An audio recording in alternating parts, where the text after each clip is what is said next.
Primero que todo, un agradecimiento muy especial por su asistencia. Sabemos las dificultades, los miles de compromisos que tenemos y cosas que el mundo nos ofrece, no siempre malas, pero ustedes han hecho este sacrificio y hoy están acá. Además, porque sabemos que siempre cuando nos mueven las cosas de iglesia, nos mueve el corazón y el gusto. Eso es lo bonito de la iglesia, que uno nunca está obligado. Y quiere decir que han valorado también la primera formación, por eso quieren profundizar más en la fe. Entonces también a uno le hace, ¿cómo se dirá? Le hace placer, le gusta el saber que todos queremos seguir formándonos para caminar en la fe. Y segundo, los invito para que nos pongamos de pie para nuestra oración. En el nombre del Padre, y del Hijo, y del Espíritu Santo. Amén. Del libro del Apocalipsis. Cuando abrió el séptimo sello, se hizo en el cielo un silencio de media hora. Vi a los 7 ángeles que estaban delante de Dios. Les entregaron 7 trompetas. Otro ángel vino y se colocó junto al altar con un incensario de oro. Le dieron incienso abundante para que lo añadiese a las oraciones de todos los santos sobre el altar de oro delante del trono. De la mano del ángel subió el humo del incienso con las oraciones de los santos hasta la presencia de Dios. Después tomó el ángel el incensario, lo llenó con ascuas del altar y lo arrojó a la tierra. Hubo truenos y estampidos, relámpagos y un terremoto. Los 7 ángeles con las 7 trompetas se dispusieron a tocarlas. Palabra de Dios. Te alabamos, Señor. Espíritu Santo, ilumínanos y santifícanos. En el nombre del Padre, y del Hijo, y del Espíritu Santo. Amén.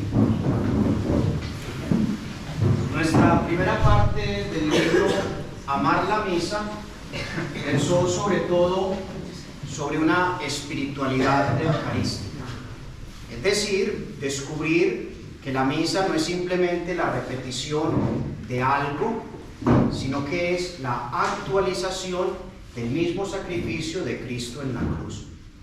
Y vimos que prontamente los cristianos descubrieron esto.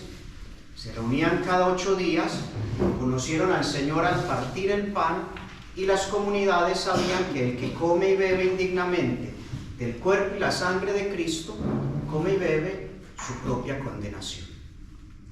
Pues, qué don tan preciado la Eucaristía. Dios mismo, que se hizo carne, ahora se nos da como pan de vida, como alimento. En esta oportunidad vamos a profundizar sobre las partes de la misa. He empezado con el libro del Apocalipsis, en la oración, para demostrar que en el cielo también hay liturgia. La liturgia no es una cosa que se hace en media hora o en 1 hora los domingos para hacer más largo y termina.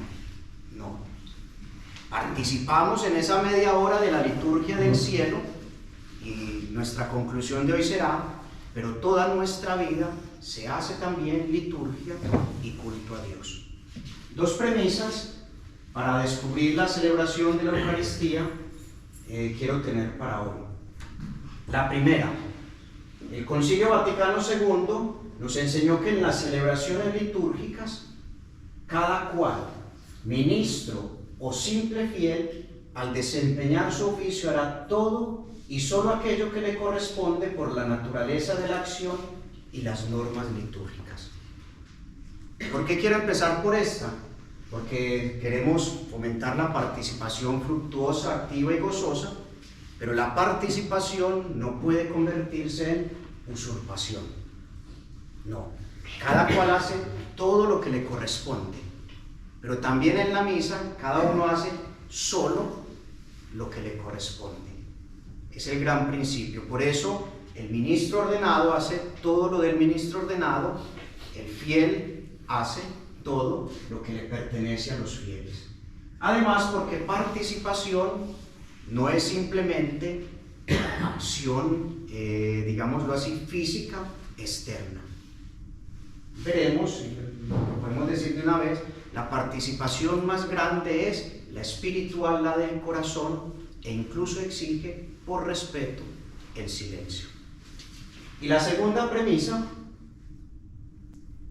también del mismo documento, Sacrosanctum Concilium, dice: las dos partes que consta la misa, a saber, la liturgia de la palabra y la eucarística, están tan íntimamente unidas que constituyen un solo acto de culto. Instruyan cuidadosamente los pastores a los fieles acerca de la participación en toda la misa, sobre todo los domingos y fiestas de precepto.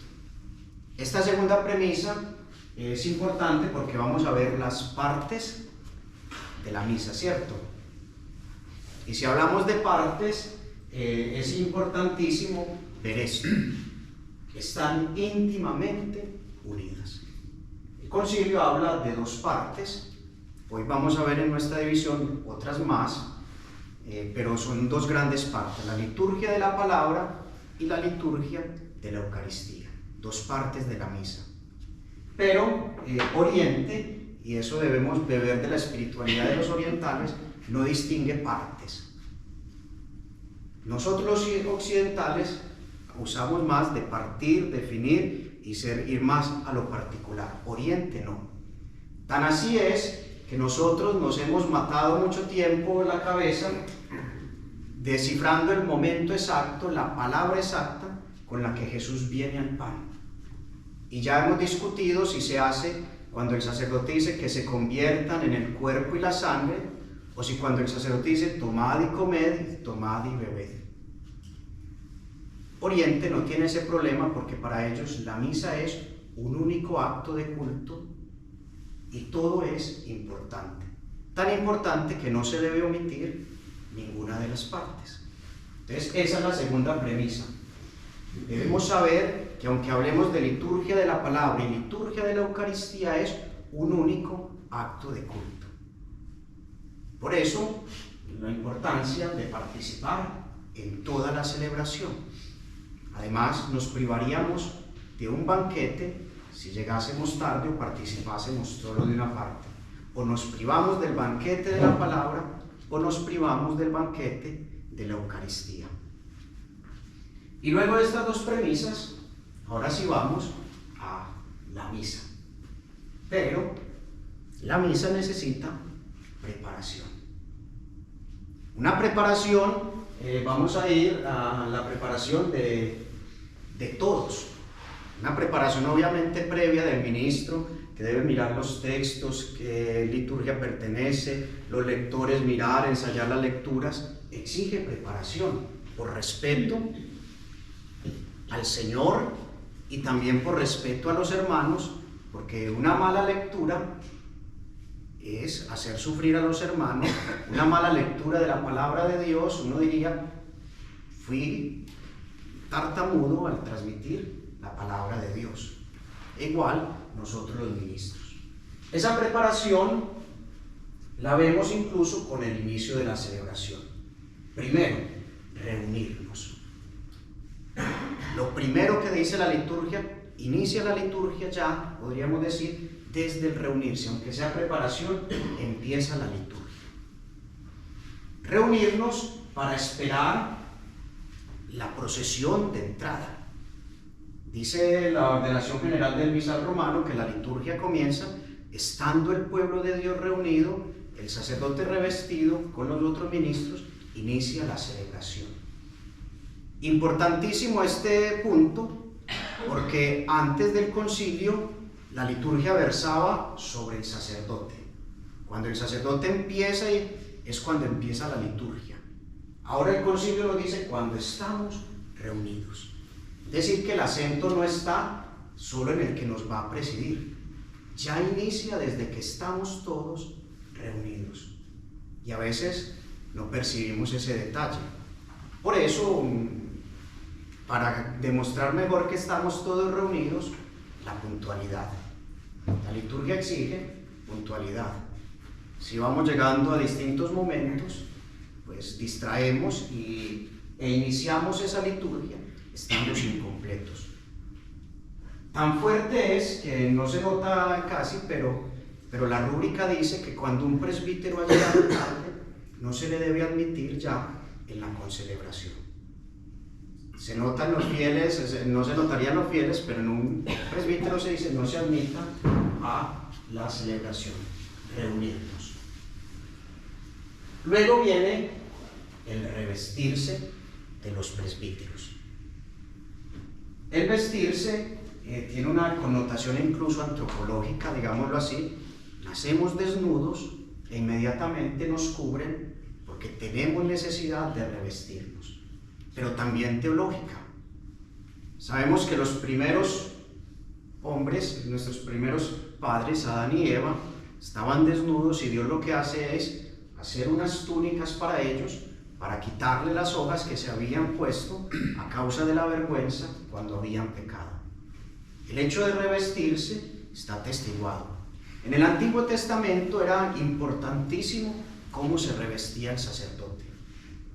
Obviamente estamos hablando del culto antiguo, pero vemos que ya en el Nuevo Testamento, aunque no se mencionen vestidos, las figuras del Apocalipsis sí hablan de vestidos blancos, de gran luz, de gran decoración para la celebración. El vestido inicia la liturgia, digámoslo así, primero como algo un poco natural, pero va adquiriendo significado. El primer vestido que se ponen los ministros es el alba, que es aquella blanca que siempre va debajo. Era un vestido romano común, pero que adoptó la liturgia y que adquirió un gran significado con el bautismo, porque en el bautismo se sumergían desnudos en la piscina y cuando salían los revestían con esta alba. De cierta manera, para la liturgia también nos colocamos el vestido para decir, no voy solo yo, somos los bautizados y más el sacerdote consagrado que voy a celebrar el culto, que se ciñe con un cíngulo que es la cuerdita. Luego se coloca la estola, en otras imágenes, pero es aquella franja que vemos que nos cuelga en el cuello. A veces no se ve tanto porque la tapa la prenda que sigue. Cuando está un poco mal, le dicen, padre, lleva la estola mal puesta. Esa era un vestido común y corriente. Un vestido que servía sobre todo para cubrirse la garganta, que en cierto periodo empezaron a ser los oradores. Lo usaban para cuidarse, pero era un vestido normal, como usamos hoy bufandas o cualquier otro. Pero al darse la importancia a los oradores que cuidaran su garganta, pasó curiosamente al culto y por eso la usan los autorizados para orar, para predicar. El obispo, el presbítero y el diácono. Los dos primeros, por tener el sacramento del orden, la llevan como la vemos en cualquier sacerdote. Pero el diácono la usa cruzada de izquierda a derecha, pasando por el pecho. Revestirse. Procesionar. Revestirse. Me faltó un pequeño detalle. Para revestirnos, la liturgia, al ir adoptando estos elementos, fue adoptando también los colores. Lo común en los inicios del cristianismo era vestirse de blanco. Y cualquier celebración del misterio cristiano era de blanco. Pero poco a poco se empiezan a adoptar colores, sobre todo el blanco, el rojo y el negro. El blanco para las solemnidades, que significa mucho porque el blanco es la presencia de todos los colores. Por eso significó la omnipotencia divina. En los misterios donde Dios brilla más, como en su nacimiento o en su Pascua, la Iglesia usa color blanco. El rojo pronto lo relacionaron con la sangre, no solo la sangre de Cristo, como el Viernes Santo nos vemos revestidos, sino también con la sangre de sus testigos. Y el negro se usaba en los otros casos, sobre todo en los tiempos de Adviento, de Cuaresma y en las exequias. Porque el negro es representación de donde no hay luz. Claro, el Adviento es para decirnos, viene la luz de Jesús que va a nacer. La Pascua viene la luz de la resurrección. Estamos en oscuridad. Y las exequias, pues se nos fue la luz de la vida. Esperemos que llegue Cristo y nos resucite. Después se agregó otro color más tardíamente, que fue el verde, para decir, no tenemos ninguna de esas connotaciones, usemos verde, que es el color ordinario, los otros sí tienen un significado. Del negro, por significar la oscuridad, la ausencia de luz, y si decíamos que la luz era la plenitud de Dios, pues por eso el diablo lo hemos representado negrito, a no ser en el África, que ellos lo representan blanco, porque tuvieron colonizadores. Revestidos, procesionamos. Procesionamos hacia el altar. No procesionamos hacia cualquier lugar, hacia el altar. ¿Por qué hacia el altar? Porque la liturgia representa a Cristo. Los altares normalmente son de piedra y Cristo es la piedra angular. Hay una frase que dice, se construye un templo para el altar y no un altar para el templo. El centro de la celebración siempre va a ser el altar. Digámoslo de una vez porque van surgiendo las ideas. Tan importante es el altar que en todo templo las miradas se orientan hacia él. Incluso antes que el sagrario. Una vez en un templo duda dónde está el sagrario, pero nadie duda dónde está el altar, porque es el centro del templo. Se construye un templo para el altar y no un altar para el templo. Es signo de Cristo. Procesionamos hacia el altar, procesionamos en medio de los cantos porque la asamblea está ya reunida. Procesionamos cantando. Cantamos para manifestar nuestros sentimientos. El hombre canta y cantando expresa en las palabras mejor que lo que diría simplemente hablando. En el Antiguo Testamento se cantaban los salmos, pero también el Apocalipsis nos habla del cántico de las bodas del Cordero. Es decir, que toda liturgia pues no exige en el sentido de exigencia, pero sí pide el canto. La palabra música tiene la misma raíz de otra palabra que es misterio. La misma iniciación para querer decir que cantamos lo que sabemos que las palabras no alcanzan a decir. De manera que el canto litúrgico no es un adorno. Es el canto de júbilo, dirían los padres de la Iglesia, que expresa aquello que no somos capaces de decir con nuestras palabras. El mismo documento que veíamos ahorita dice que el canto litúrgico será más sagrado cuanto más unido esté a la acción ritual. Eso tan enredado que es, que el canto es mucho más santo si acompaña perfectamente el momento que se vive. Será más sagrado si logra hacer eso. Si yo estoy llevando los dones del pan y del vino, no tiene sentido otro tipo de canto que hable tú has venido a la orilla. Hermoso el canto, tú has venido a la orilla, pero estamos llevando el pan y el vino. En cambio, si cantamos te presentamos el vino y el pan, bendito seas por siempre, Señor, es más significativo, más sagrado. En el canto hay dos tipos de canto en la liturgia. Hay cantos que son ritos, es decir, el canto debe hacerse así porque es un rito en sí mismo. El ten piedad, el aleluya, el santo y el agnus Dei o cordero. Nunca se deben cambiar esos cantos porque son un rito, tanto que si se cambian, el presidente debería recitar la fórmula. Y hay otros cantos que no son rito, pero que sí acompañan momentos rituales.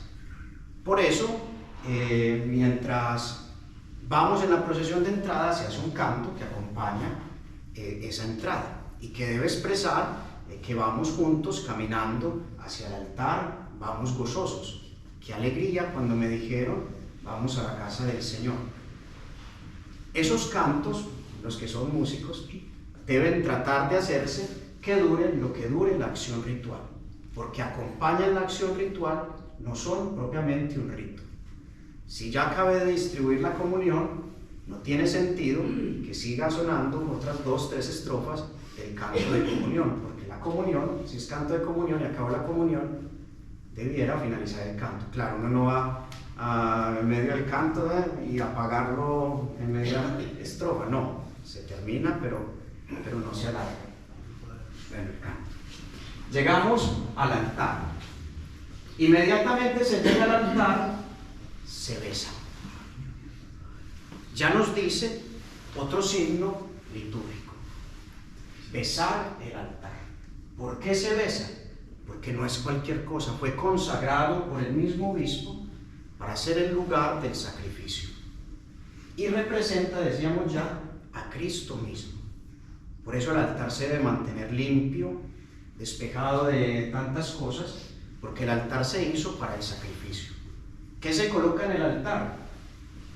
En las misas solemnes se entra con el evangeliario, y el evangeliario se toma del altar, se deja en el altar, y cuando se va a servir el banquete de la palabra, el diácono lo lleva para proclamar el evangelio, y dijo el banquete, lo tomó del mismo altar que es Cristo.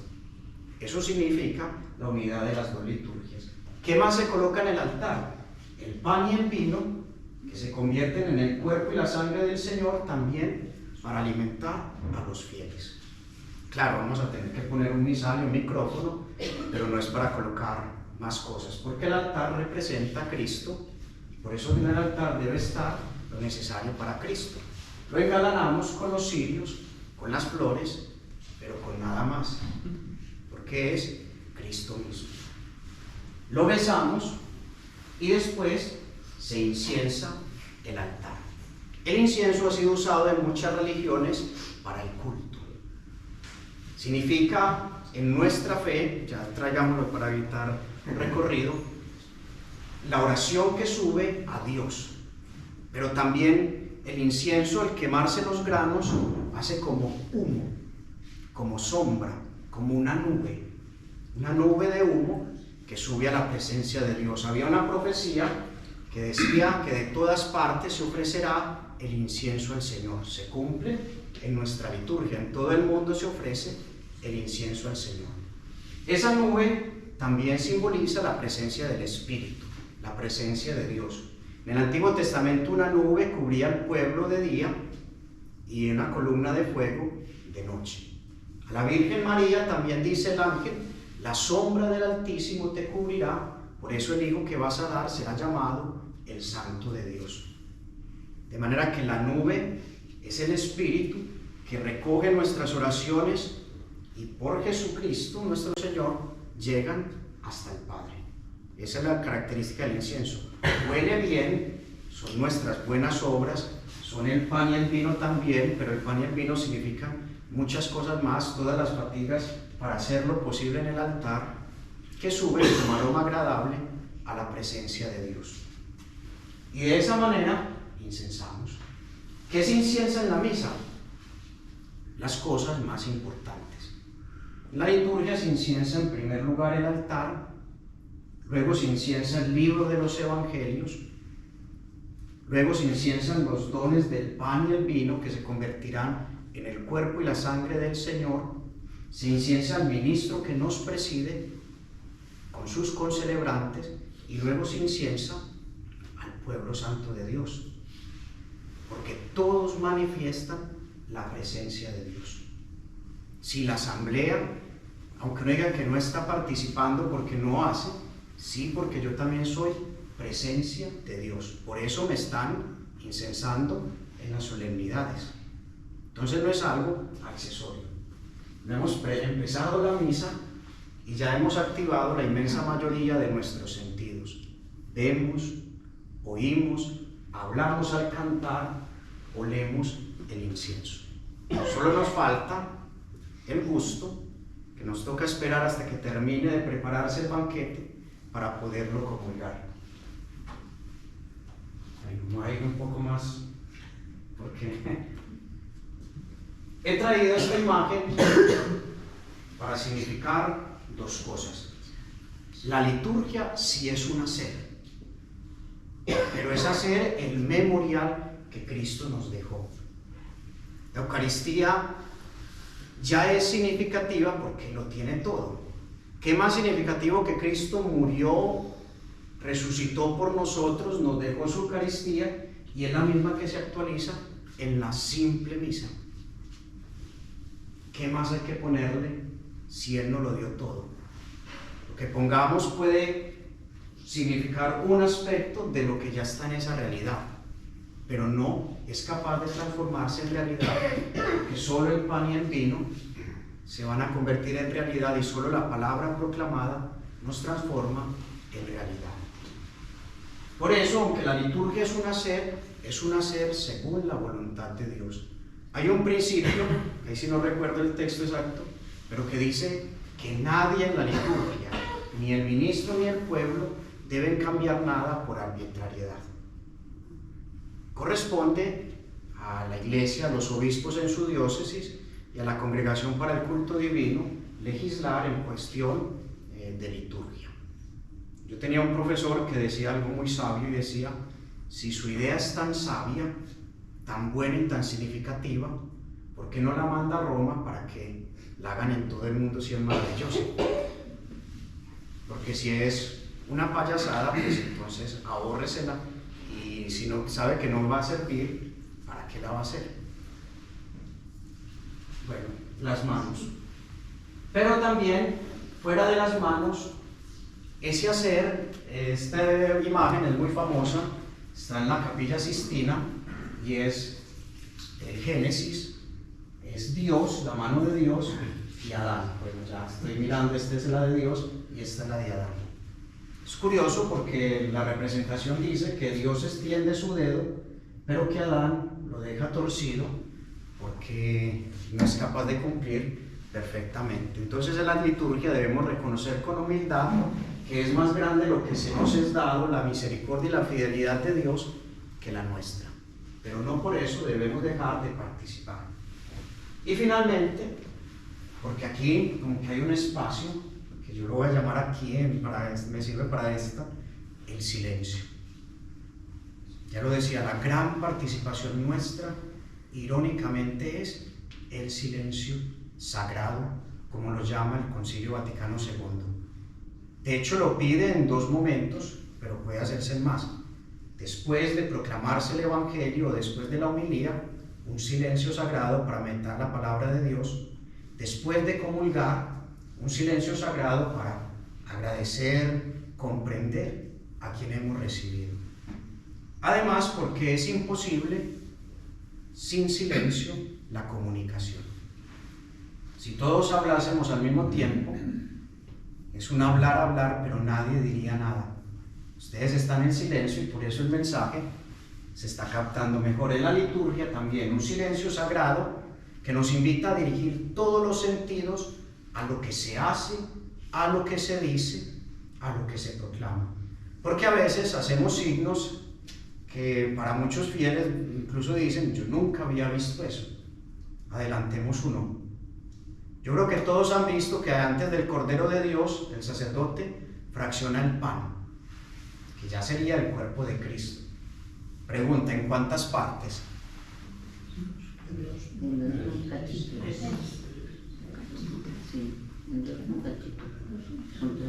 En 3 partes. Se fracciona, bueno, digámoslo de una vez porque es que si no, yo creo que me va a tocar. Se fracciona en 3 partes. Primero se fracciona por la mitad, es el momento de la fracción para servir a los hermanos. De hecho, es muy significativo porque se pide que una parte de esa la comulgue el celebrante, pero que de esa misma, para ser expresivo, lo dé a los fieles. Una opción que también está en la iglesia es la del camino catecumenal, que consagra uno más grande y de ese mismo comulgan todos. Es expresiva, porque el mismo pan lo compartimos todos. Pero comulgando del otro también se logra el signo, aunque uno o dos logren comulgar solamente de la del celebrante. pero comulga el celebrante y la otra parte, si la parte en dos, da para 2 fieles, diciendo es el mismo pan que todos comemos. Pero fuera de esa parte, hay una parte más pequeña que uno la desprende y la echa la sangre de Cristo en el vino, y se dice una de las oraciones secretas. Ya me va a fallar la memoria aquí de los nervios. Es tan secreta que no las puedo decir. No, se me fue en el momento. El agua, no, el agua ni el vino es la otra. Va a tocar celebrar la misa para acordarme. Pero significa eso, que tanto una como otra partícula son la misma realidad. Es una manera de hacer elocuente en ese momento que si se comulgase solo el pan consagrado o solo el vino consagrado, estamos comulgando al Cristo total. Claro, la ordenación del misal romano dice ojalá se pueda dar bajo las 2 especies, pero es difícil cuando hay un gran número de personas, y hay que tener conciencia, Cristo está todo entero, con su cuerpo, con su sangre, con su alma y con su divinidad, en la especie consagrada del pan. Y está igualmente entero, todo completo, con su cuerpo, con su alma, con su sangre y con su divinidad en el vino. Si comulgo con pan y vino, no estoy comulgando más cantidad de Cristo que si comulgo solo con una. O si por necesidad tuvieron que fraccionar la forma consagrada y me dieron media, no estoy consagrando medio Cristo, lo estoy completo. Ese silencio es el que nos permite apreciar esas cosas. Ese silencio es la más grande participación, ese silencio sagrado, porque nos permite vivir la ritualidad y dejar de que Él esté haciendo el sacerdote y decir, yo estoy haciendo con Él. ¿Por qué? Porque el sacerdote en realidad lo que hace es un servicio en nombre de todos.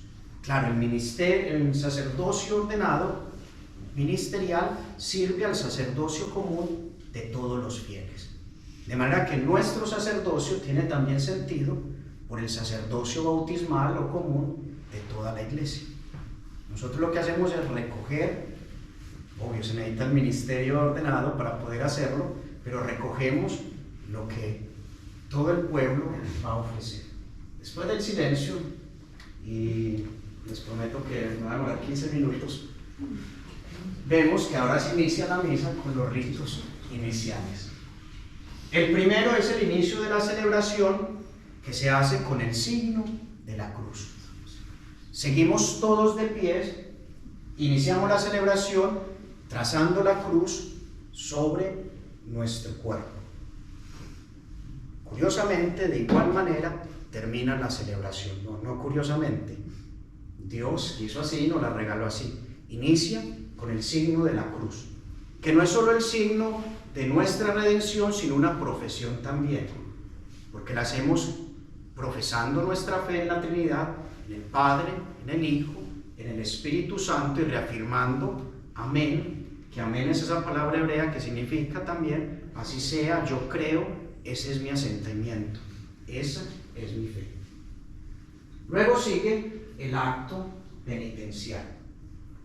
El acto penitencial viene a ser aquel consejo también de Jesús: si vas a presentar tu pan en el altar y recuerdas que tienes algo, o tu hermano más bien tiene algo contra ti, déjalo y reconcíliate. Comunitariamente decimos, yo confieso que he pecado, pensamiento, palabra, obra, omisión.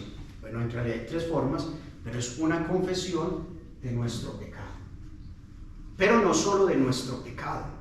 De hecho, las fórmulas que introducen nos hacen ver la profundidad del yo confieso.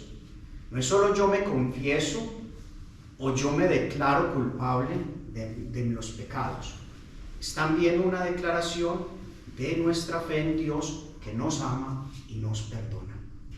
Por eso sabemos que Dios nos puede perdonar. Nos confesamos porque sabemos que Él nos perdona. Entonces, más que confesar nuestros pecados, que es necesario, confesamos que hay un Dios que nos puede perdonar nuestros pecados. Cuidado, no quiere decir que si yo rezo con mucha fe, yo confieso, se me borraron los pecados mortales o los pecados graves. No, los veniales sí, con la participación en la Eucaristía, quedamos libres de los pecados veniales, a no ser que acumulemos pues ya demasiados y ya sea grave. Pero si tenemos pecado mortal, no debemos comulgar, lo más pronto posible, buscar un sacerdote para la confesión. Sigue el Kyrie eleison, el Señor ten piedad, dentro de este momento, de este acto penitencial. No se omite. Hay una de las fórmulas, la tercera, que es: tú que has venido, Señor, ten piedad, pero no se omite, porque es un rito en sí. En la antigüedad, los griegos tenían este rito cuando pasaba el emperador. Le decían Kyrie eleison. Es decir, tú que tienes poder, ten piedad de nosotros. No implorándole simplemente de rodillas por los pecados, porque es la connotación que le damos más nosotros, sino reconociendo: tú lo puedes todo, ten piedad de nosotros. En la liturgia el Kyrie es eso. Lo hacemos diciendo Kyrie y Christe, o Señor Cristo, porque el Señor es Cristo, por eso decimos Jesucristo. Sigue cuando lo prescribe el Gloria, que es unirnos al antiguo canto, extensión del canto de los ángeles en el momento del nacimiento, gloria a Dios en las alturas. Pero obviamente a lo largo de la tradición se ha ido enriqueciendo y el texto es más largo. Y termina estos ritos iniciales con la oración inicial o la oración colecta. Colecta dice todo. Es la oración que recoge las intenciones de esa celebración. Siempre la oración colecta nos da la clave de ese domingo o de ese día. Por ejemplo, hoy mencionaba la colecta propiamente el nombre de San Vicente. ¿Qué es lo interesante? Que en la liturgia no hay individualidades, todo es comunitario, pero no algo comunitario abstracto. Cuando yo rezo digo por mi abuelita, por tal vecino que me pidió oración, por mí, por lo que yo conozco, y pedimos cosas buenas, pero digámoslo ciertamente estrechas. Mientras que en la liturgia pedimos cosas universales y amplias que desbordan nuestro querer. Ejemplo: que sea tu misericordia, me estoy inventando una, y no nuestros males los que nos conduzcan en esta vida. Eso es más grande, decir que sea tu misericordia y no mis males los que me lleven esta vida, y no simplemente decir oremos que las amas de casa que celebran esta Eucaristía nunca les falte el pan. Hombre, sí, no les va a faltar el pan a ellas, pero que tu misericordia sea la que nos guíe es mucho más grande. Esta oración empieza precisamente diciendo oremos. Miremos que es un plural que toca a todos, que se hace personal. Cuando el sacerdote dice oremos, todos podemos ofrecer lo individual también. Tanto que la rúbrica dice que se hace un silencio. Uno dice oremos, puede ser 3 segundos, 4, tampoco es exagerado, pero hay un silencio y uno dice: Señor, hoy la necesidad es esta. La liturgia lo recoge.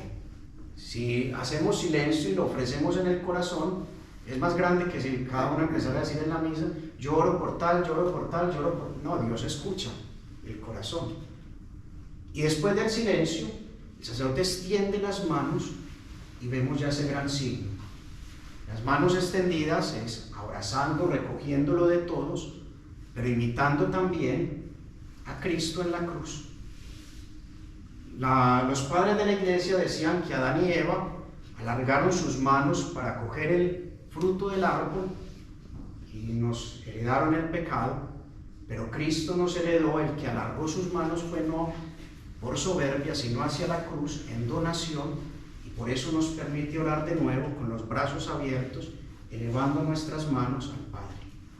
De hecho, la iconografía de la iglesia primitiva en las catacumbas nos presenta esta imagen de modelo de oración in modo crucis, como haciendo las manos como si fuera una cruz. Solo la oración colecta, vea todo lo que está recogiendo, siempre termina, de hecho, por ser la oración, digámoslo así, central, la que recoge todo, con una fórmula larga, trinitaria. Por nuestro Señor Jesucristo, tu Hijo, ¿Hijo de quién? Del Padre, que vive y reina contigo en la unidad del Espíritu Santo y es Dios por los siglos de los siglos. Amén. Yo le dije, ¿cuánto? 15 minutos.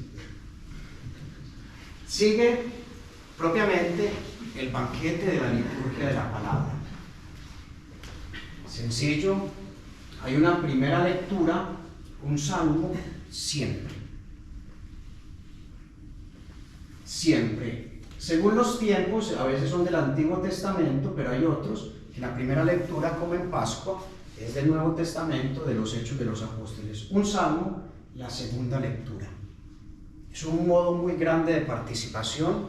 Los fieles, yo creo que casi todos ustedes, que prestan ese bello servicio. Debemos tener conciencia de que nos hemos de formar para tratar no de hacer teatro cuando proclamamos, porque no es teatro lo que hay que hacer, sino de hacerlo bien, con espiritualidad, pero también con profesionalismo, para que la palabra de Dios sea clara. La segunda lectura, sobre todo domingos, solemnidades, sigue la aclamación antes del Evangelio. Le digo así porque en Cuaresma se omite el aleluya y se canta un versículo distinto. ¿Qué es el aleluya? El Jalel Yahvé, alabado sea el Señor. El aleluya, para los que son músicos, siempre se compone de la misma manera como lo trae el leccionario.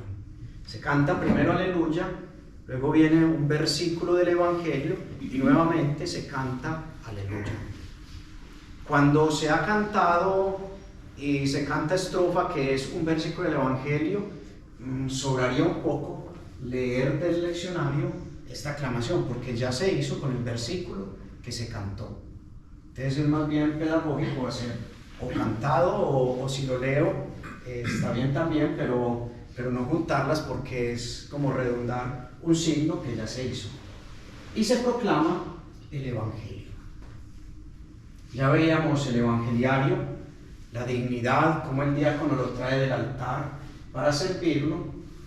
Bueno, para no alargarme, pues creo que es muy claro. Siempre se proclama uno de los textos de los 4 evangelios.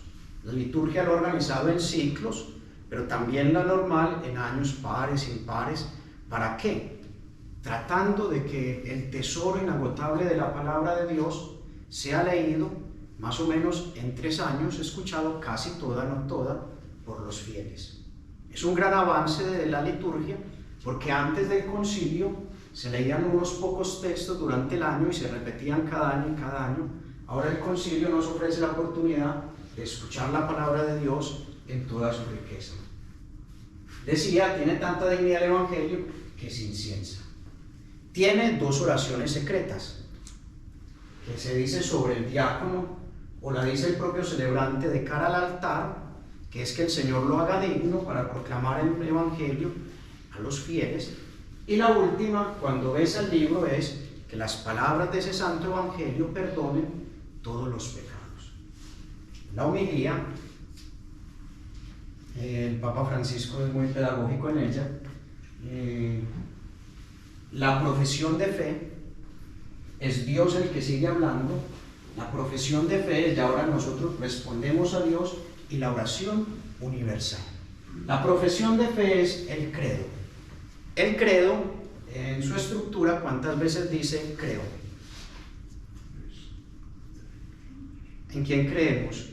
En Dios Padre, creo en Jesucristo, su único Hijo, creo en el Espíritu Santo. Muestra al Padre como Creador, al Hijo como Redentor y al Espíritu Santo como Santificador. Y dice una última vez creo, que yo les dije que amén, el hebreo significaba también creo.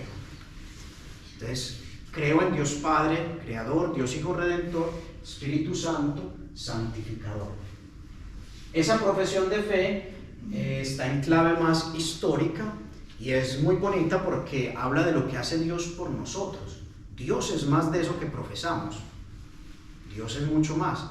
Pero para nosotros es eso, nuestro Creador, que nos ha hecho, que nos conoce, nuestro Salvador, que nos ha enviado a su Hijo, que ese Hijo nos ha amado tanto que se ha entregado por nosotros, y nuestro santificador. Tanto nos ama que no solo nos santificó y nos perdonó, sino que dice, todos los días te acompaño con la gracia de mi Espíritu Santo. En el credo, en el largo, nosotros decimos creo la Iglesia, que es una, santa, católica y apostólica. Bueno, y esas realidades, ¿qué hay que decir? Que todas esas realidades están unidas a lo que creemos. Creo en el Espíritu Santo, y por creer en el Espíritu Santo es que creo en la fuerza del Espíritu actuante en la Iglesia, que ese Espíritu por medio de sus hijos perdona, borra los pecados, y que por ese Espíritu que resucitó a Jesús de entre los muertos, también nosotros hemos de resucitar. Después de profesar nuestra fe en ese Dios que nos habló, le presentamos nuestras oraciones. La oración universal, la oración de fieles. Sigue la liturgia eucarística, 3 grandes partes, se preparan los dones, se hace la plegaria y los ritos de la comunión. Se presentan pan y vino. En la liturgia, a veces por llenarla de signos, la podemos sobrecargar. Lo ideal es que los mismos fieles lleven el pan que se va a consagrar para los fieles, el vino que se va a consagrar para que se convierta en la sangre del Señor. Dice la ordenación general del misal romano que si se va a llevar otra cosa, que sea para usarse de verdad. Ya decía, no es teatro, entonces no vamos a llevar un balón de fútbol o alguna cosa, porque estamos bueno, hay que adaptar a veces pastoralmente, uno dice la norma, pero en la praxis también hay que tener sensibilidad. Pero son cosas que no se van a usar. Lo ideal es que se lleve el pan, el vino, la ofrenda para beneficio de la iglesia o para beneficio de los pobres, que puede ser dinero o bienes, alimentos, alguna otra cosa. La preparación de los dones. Hay un rito que a veces pasa inadvertido también. Echan agua y vino. Se echa una cantidad de vino y se dice una gota o un sorbo más pequeño de agua. Y acompaña una oración secreta que dice el gran significado, que es que por ese misterio nosotros participemos de la divinidad, que es el vino, el más abundante, de aquel que se dignó participar de nuestra humanidad, es decir, de Jesús. En la Eucaristía, ¿qué le pedimos a Dios? Que nos divinice. Le respondemos, le pedimos algo muy grande y Él nos lo concede, porque cuando comulgamos no somos nosotros los que asimilamos el alimento eucarístico como con los otros alimentos, sino que es el cuerpo eucarístico de Jesús que nos asimila a nosotros y nos hace más su cuerpo. Ya lo somos por el bautismo, pero con la comunión se refuerza y se hace más grande nuestra comunión. De hecho, en una canción dice muy bien también la ritualidad, como muchos granos molidos forman ese único pan, o muchas uvas pisoteadas, fermentadas, forman ese único vino, así todos nosotros formamos el único cuerpo de Cristo. Y termina con una oración. Vemos algo particular. Todo momento termina con una oración. Dice el Lumen Gentium, todas sus obras, la de los laicos, esta la quería decir, preces, proyectos apostólicos, la vida familiar, el trabajo, el descanso, si se realizan en el Espíritu, se convierten en hostias espirituales agradables a Dios por Jesucristo, que en la celebración de la Eucaristía con la oración del cuerpo del Señor ofrecen piadosísimamente al Padre. Así también los laicos, como adoradores en todo lugar y obrando santamente, consagran a Dios el mundo mismo. Es decir, que presentamos el pan y el vino. La tercera fórmula lo dice muy bien: orad, hermanos, para que trayendo al altar los gozos y las fatigas de cada día, nos dispongamos a ofrecer el sacrificio agradable a Dios Padre Todopoderoso. Espiritualmente, mientras el sacerdote organiza el pan, yo puedo presentar al Señor mi día a día y decirle también: Señor, te estoy ofreciendo este sacrificio mío. Tenemos sacrificios, no sé, me voy a inventar, una enfermedad de alguien y estoy mortificado, ofrezco el sacrificio. la vida familiar no va bien, en esa patena cabe también ese sacrificio. Todo cabe en esa patena, porque en realidad lo que el Señor quiere es que nos presentemos nosotros como hostias vivas, santas y agradables a Dios. Ese es nuestro culto. La plegaria eucarística trae el prefacio del santo. Después del santo, voy a saltar, viene una primera epíclesis. ¿Qué quiere decir eso? El sacerdote hace así sobre los dones y pide que se conviertan en el cuerpo y la sangre del Señor. Miremos el signo, porque es como la forma, algunos lo dirían de una paloma. De hecho hay uno de los ritos de la iglesia que las tienen que mover como el Espíritu de Dios que se aleteaba sobre las aguas, pero también hacen sombra, la sombra del Altísimo, que es su Espíritu Santo. Es el primer momento epiclético, es decir, se pide que ese pan y ese vino se conviertan en el cuerpo.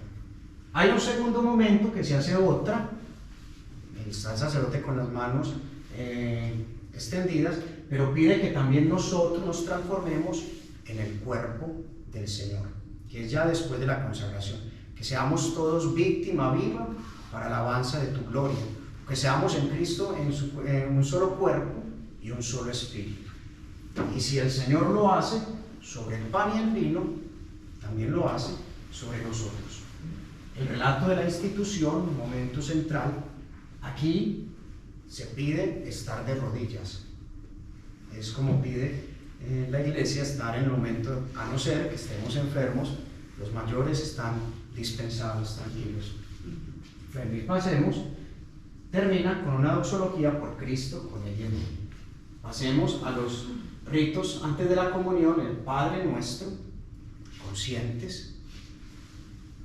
Al Padre Nuestro lo introduce generalmente una fórmula a la que más repetimos.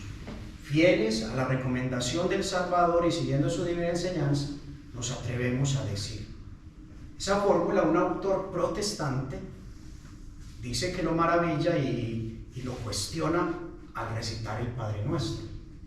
Dice que tiene que ser fiel a la recomendación del Salvador. Es decir, reconoce que no se la inventó cualquiera, que la dio el mismo Jesús. Por eso está siguiendo su divina enseñanza. Pero dice que lo que más nos sorprende es lo tercero. Nos atrevemos a decir. Él dice, soy un atrevido al pronunciar las mismas palabras con las que Cristo oraba a su Padre, que son esa oración dominical, la oración del Padre Nuestro. Pudiéramos hacer también una meditación sobre cada una de las peticiones, pero vemos que solo esa introducción nos dice hay que cuestionarse. Si yo escucho eso, mi participación escuchando es, voy a rezar el Padre Nuestro, lo que Jesús me enseñó. Si soy digno de decirlo, qué regalo tan grande del Señor. Pero qué indignos mis labios para decir lo que dijo la misma carne de Jesús. Sigue el rito de la paz. Bueno, este rito se puede omitir en la liturgia, no lo hacemos normalmente y no aconsejaría que se omita, pero cuando hay muchos se recomienda solo a los del lado. ¿Por qué? A veces se interpreta este rito también como el que decía ahorita del perdón. Si vas a ofrecer tu pan al hermano y tu pan al Señor y recuerdas, ve y reconcíliate. Por eso el Papa Benedicto ha dado permiso de nuevo al camino para que antes de presentar el pan sea el momento en el que hagan el momento de la paz. Sino que habría que mirar cuál de los dos momentos es el que significa el perdón. Pero no es esencial tampoco en cuál se hace, porque lo importante es hacerlo antes de comulgar. La fracción del pan, ya la vimos, pero es significativo que la liturgia lo reserva para cuando se va a dar y lo acompaña con el Cordero de Dios que quita el pecado del mundo. Dice, este es. Cuando está fraccionado es que dice, este es. Porque es que damos a Cristo con su cuerpo, con su sangre, desgarrada en la cruz y resucitado. Es ahí cuando está la imagen. Es significativo porque justo cuando es crucificado, dice el Evangelio de San Marcos, es cuando lo reconocen y dice, verdaderamente este era Hijo de Dios.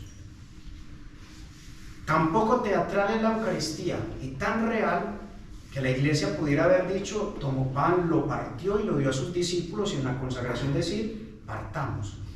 Pero es que no es teatro.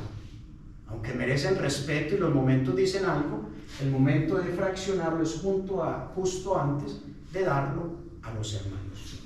Y vamos a comulgar, y después la oración. Con este sí voy a terminar. Me pasé los 20 minutos, pero bueno. ¿Cómo comulgar? Vemos estas dos imágenes. Ambas son formas correctas de comulgar. De hecho, no recuerdo, pero algún decreto de la Iglesia dice que no se condene ninguna. Lo digo porque hay interpretaciones radicalistas, fundamentalistas, que quieren destruir la otra posición. No, ambas son formas de comulgar.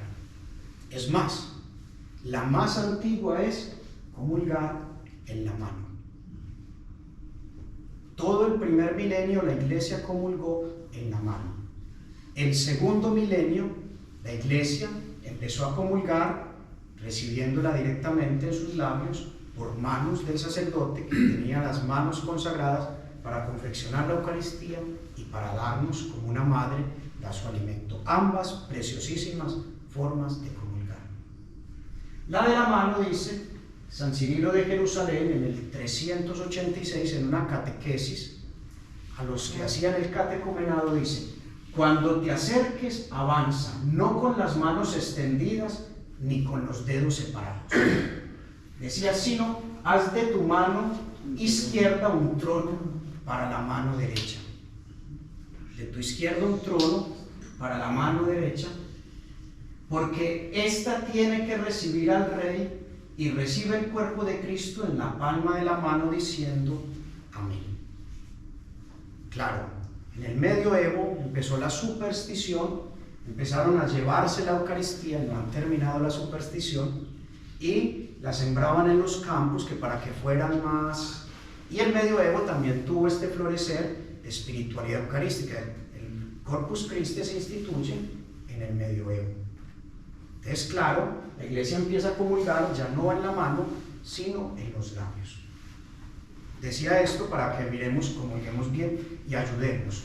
La manera correcta de comulgar en la mano, que tiene el riesgo de que se la lleven para sacrilegio, es teniendo la mano, recibiéndola, y delante llevarla a la boca en presencia del celebrante. Bueno, hay otra forma que pasa mucho, y es que quieran ir hacia ella. No, se coloca la mano y es un trono para que llegue el Señor para recibir el cuerpo de Cristo. Tiene primero que sentarse en su trono antes de llevarlo nosotros. Pero bueno, la otra es correcta. Esa era simplemente una aclaración, y qué bueno que tratemos de comulgar bien. Y termina con el rito de conclusión. Una oración que generalmente dice que esos misterios que celebramos nos transformen en hecho. Que aquello que hemos celebrado nos sirva de fuerza también. Se da la bendición y se dice: pueden ir en paz. Y a diferencia de la entrada, ya no se espera que el sacerdote salga. De hecho, se dice que los ministros salgan por el lugar más corto. Antes se pedía una procesión larga, ahora salen por el más corto. Pero el podéis ir en paz no es simplemente la misa terminado y váyanse. No hemos celebrado el culto litúrgico, pero nuestro compromiso, hay que ir. Ya fuimos convocados como los discípulos para estar con Él, ahora para ir a predicar. ¿Ir a predicar dónde? Donde decíamos en la oración colecta, en las realidades cotidianas. No se puede separar liturgia de la vida, porque la vida misma es la mejor liturgia. Porque lo que queremos presentar al Señor son nuestros cuerpos como hostia viva, santa y agradable a Dios. Y no se es agradable simplemente porque le quité un poco las migajas al pan para que estuviera limpio y pareciera limpio en la Eucaristía. No, el pan tiene que estar limpio siempre. Esa debe ser nuestra vida. De manera que una liturgia desconectada de la vida no es auténtica. Y esta es anticipo de la liturgia del cielo, en la que todos gozaremos, yo creo que ya ahí cantaremos más bonito también todos. Me perdonan los 30 minutos.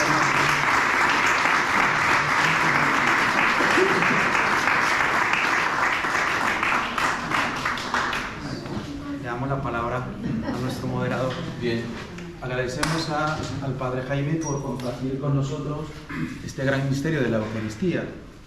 La Eucaristía, por ser la presencia de Jesucristo, siempre va siendo obra en nosotros. Nos invita también a responder a un llamado como sacerdote, como laico comprometido, porque la Eucaristía es fuente y vida y culmen de la vida cristiana, perdón. Por tanto, hoy, en esta tarde, queremos compartir con ustedes también este llamado, ¿no?, a ser animadores pastorales. Dios que nos invita a animar, como anima una madre a sus hijos, como anima un amigo a su otro amigo, pues también la Iglesia nos invita a ser animadores pastorales. Vemos también que todos tenemos debilidades, oscuridades, limitaciones, pero Dios quiere contar con nosotros. Dios lo puede hacer de muchas maneras porque es Dios, pero quiere contar con nosotros, como cuenta con nosotros como sacerdotes. En esta tarde, es tarde, ¿no? En esta tarde, es que me confundo, tarde o noche. En esta tarde vamos a invitar a dos hermanas, ¿bien? Ana al Oriente, ¿bien? Y a Reyes, que son animadores pastorales. Ellas trabajan, dedican su tiempo generosamente en Castejón del Puente. Bien, vamos a recibirte con un fuerte aplauso para que no tengan nervios.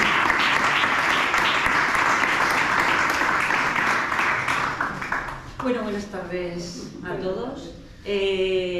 Vamos a ser breves, no hemos preparado gran cosa, sino que un poquito lo que salga del corazón, ¿no? Que es un poco el testimonio que nos han pedido que diéramos como animadoras de la comunidad. Entonces, bueno, simplemente deciros que, bueno, desde que empezamos nosotras como animadoras, fue en el año 18-19, bueno, luego estuvo el parón de la pandemia, llevamos más regularmente participando 2 años en Castejón del Puente, y en realidad la palabra sería pues que es un regalo para nosotras como cristianas, el poder compartir, el poder llevar la palabra, el poder llevar el pan de la Eucaristía, como nos dicen siempre, pues es un gozo, ¿no? Y ver que la gente lo recibe muy bien y que en realidad es regalo para nosotras, pero creemos que también la figura de los animadores son un regalo para las comunidades, porque en realidad nosotros no somos más que pues instrumentos del Señor, pues para que no se haya cerrado la puerta de la iglesia de ese pueblo, para que cada domingo puedan seguir acudiendo a compartir el pan y a compartir la palabra, ¿no? Entonces sería como regalo para ambas partes. Entonces yo creo que también va un poquito más allá de el ser animador, no solamente es llegar a hacer la celebración y marchar, sino que también otro papel muy importante es crear comunidad, y es que eso lo percibes y recibes el cariño de la gente y te tienen en cuenta, y además pues quieren ayudarnos a esto, tenemos este problema, entonces también es un poco recoger las necesidades que las comunidades tengan, y entonces pues eso, de acuerdo con los párrocos, que estamos en coordinación pues con el párroco de nosotras, en nuestro caso de Castejón, los demás animadores con sus párrocos, pues para poder atender a esa comunidad de la mejor manera posible. Entonces, pues simplemente el resumen sería como un regalo, ¿no? No sé si quieres añadir algo, pero que es muy bonito, que yo nunca jamás pensé que llegaría a hacer lo que estoy haciendo. ¿Vale? Quien me conoce ya veis que yo hablo poco, ¿vale? Pero que hay alguien ahí arriba que te manda una fuerza especial y que es muy bonito. Sí, yo quería comentar un poco también, al hilo de eso, puede ser que cuando nos inviten a ser animadores, la primera respuesta es, ostras, ¿yo cómo voy a hacer eso, no? Si es que yo no voy a saber, yo no voy a hacer. Esto ni se sabe ni no se sabe, sino que, por supuesto, estamos muy acompañados, nos hacen formación, tenemos todos los guiones, pero es lo que decimos, va mucho más allá, ¿no? Entonces, realmente es una experiencia muy bonita que sí que animamos pues, a que pues se anime a alguna persona más, porque siempre va a hacer falta y siempre somos pocos, y realmente es una misión muy bonita. Yo cada uno tenemos nuestra misión, ¿no? Y sí que muchos a lo largo de la vida, a lo largo de los años, pasamos por diferentes misiones, ¿no? Yo he estado de catequista, yo he estado de animadora, he pasado, una ni es mejor ni es peor que otra, es distinta, todas llenan de una manera, pero por ejemplo en este momento estamos como animadoras porque es lo que también podemos por el tiempo que tenemos y bueno, pues es un regalo y una gracia, nada más.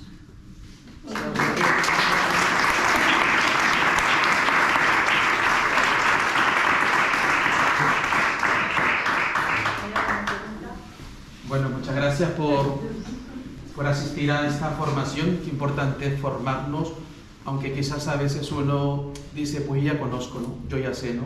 Yo creo que la Eucaristía nos sobrepasa, tanto a quien lo preside, que somos los sacerdotes, y a quien también puede estar mucho tiempo viviendo una Eucaristía, ¿no? Gracias porque uno va recordando cosas, ¿no?, de la teología, con los dibujitos, con cosas tan sencillas, pero que nos hace vivir todos como iglesia, una iglesia viva, ¿no? Una iglesia que trabaja. Gracias también a las hermanas de Castejón, a las animadoras, gracias por su trabajo y también nos anima porque yo creo que a veces los curas tenemos un regalo precioso, que es la Eucaristía. Indignamente Dios nos ha ungido para celebrarlo, pero al verlo a ustedes, cuando lo celebran, cuando lo comulgan, vuelven a renovar nuestro espíritu, que muchas veces entra en una rutina, en un cansancio, ¿no? Y por eso gracias y animarnos a todos a poder tocar el corazón de mucha gente que necesita a Dios. ¿Bien? Pues nos ponemos de pie. Agradecemos a María por habernos reunido en esta noche. Agradecemos a Jaime también por toda su enseñanza. Encomendamos a María. Dios te salve María, llena eres de gracia, el Señor es contigo, bendita tú eres entre todas las mujeres, y bendito es el fruto de tu vientre Jesús. Santa María, Madre de Dios, ruega por nosotros pecadores, ahora y en la hora de nuestra muerte. Amén. Don Ángel, el Señor esté con vosotros. Y la bendición de Dios Todopoderoso, Padre, Hijo y Espíritu Santo, descienda sobre vosotros. Amén.